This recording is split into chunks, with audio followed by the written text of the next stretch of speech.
నా first nomination Aditya ఓం గారు. Because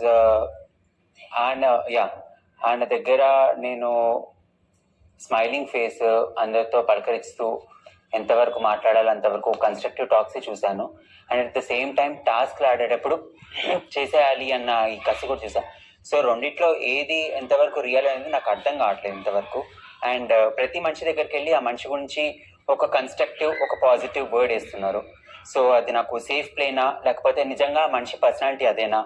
and task ఉన్నప్పుడు, ప్రెషర్ వచ్చినప్పుడు ఆయన ఏదైతే బిహేవ్ చేస్తున్నాడో ఇప్పుడు నామినేషన్లో దిగిన తర్వాత కూడా అదే ప్రెషర్ని హ్యాండిల్ చేస్తూ ఆయన ఎలా ముందుకెళ్తాడో చూడాలని. సో దట్స్ ద రీజన్ నేను ఓం గారిని నామినేట్ చేస్తాను.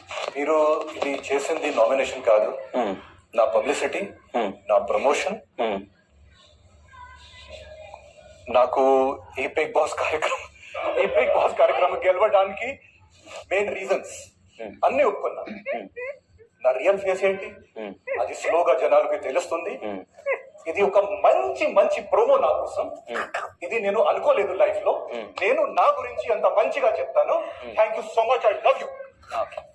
అండ్ ఈ ప్రమోషనల్ స్టంట్ ఏదైతే అంటున్నారో, ఈ హౌస్ బయట ఎంతమంది మనకి ఫాలోవర్స్ ఉన్నారా, లేకపోతే హౌస్ బయట మనకి ఎంత స్టార్డమ్ ఉందా అనేది కాదు, ఇక్కడ ఎంత రియాలిటీ మనం ప్రూవ్ చేసుకుంటున్నాం అనే దాని మీదే ఉంటుంది. సో చూద్దాం, మీరు అన్నట్టుగా ప్రమోషనల్ స్టంట్ అవుతుందో లేకపోతే ఎవరైనా ఒక విషయం గురించి అడిగినప్పుడు నేను చెప్తాను. షూర్, అది మనం ముందుకి చూద్దాం. బట్ మరికంట thank you so much. Welcome అన్నయ్య. ఇంకొక మాట అందరి ముందు చెప్తున్నాను, ఇది లాస్ట్ మాట.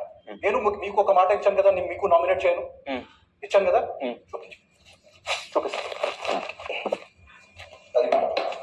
నేను అడగలేదండి మిమ్మల్ని నామినేట్ చేయలేదు.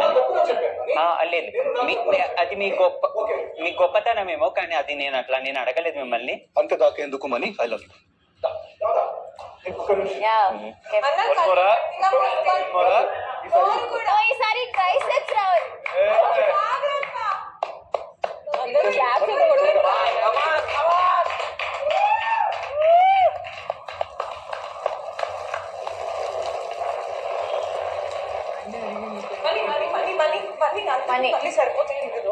అవును, రెడ్ కలర్, ఆరెంజ్ కలర్ పెట్టాము అక్కడ. ఒకటి తీసుకురా విష్ణు. ఉన్నాయి.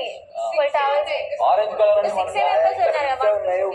చేస్తా ఉండండి. 5, 6 మెంబర్స్ ఉన్నాము. ఇంకా అందరికి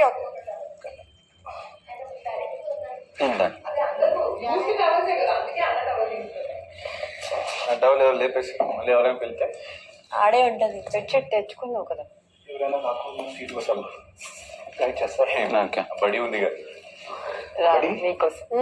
బడి ఏందో ఎక్కడ తీసుకొస్తున్నాం. బడి ఎల్లుంటారు. బడి